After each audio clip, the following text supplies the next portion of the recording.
নমস্কার বন্ধুরা, আজকে শর্ট রিডিংস করে দেখব যে এই যে শুভ নববর্ষ গেল, সবাইকে শুভ নববর্ষের শুভেচ্ছা। তো এই শুভ নববর্ষে আপনাদের লাইফে কি নতুন অপরচুনিটি আসতে চলেছে? ইয়েস অর নো কারে দেখব। ভিডিওটি দেখার আগে অবশ্যই স্ক্রিনে ডবল ট্যাপ করে দেবেন, আর নতুন কেউ এসে থাকলে চ্যানেলটি সাবস্ক্রাইব করে লাইক করে দেবেন। পজিটিভ কিছু এলে ক্লেম করে নেবেন। Thank you universe, thank you so much. জয় কৃষ্ণ কালী মায়ের জয়। Thank you universe, thank you so much. জয় কৃষ্ণ কালী মায়ের জয়, জয় কৃষ্ণ কালী মায়ের জয়। তাহলে যে কোনো একটা কার্ড চুজ করে নিন। এটা 1 নম্বর কার্ড, এটা 2 নম্বর কার্ড। চুজ করবেন কি একটা লম্বা শ্বাস নেবেন, ধীরে ধীরে শ্বাসটা ছাড়বেন। তারপর যেই কার্ডটা বেশি আপনাকে আকর্ষণ ফিল করাচ্ছে সেটাকে চুজ করবেন।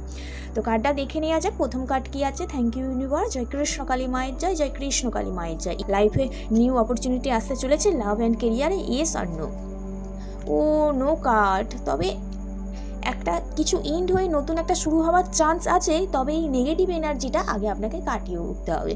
এটা নো কার্ড এসে। তারপর এটা দেখি ইয়েস আর নো কার্ডের মধ্যে এই ইয়ারের মধ্যে নতুন কি অপরচুনিটি আসতে চলেছে, লাভ লাইফ আর রিলেশনশিপের। কৃষ্ণকালী মায়ের যে জয়, কৃষ্ণকালী মায়ের যে জয়, কৃষ্ণকালী মা। Wow, yes card. হয়তো আপনি এতদিন ধরে ম্যানিফেস্ট করছিলেন এই ব্যাপারটাকে নিয়ে আপনার লাইফে আসুক।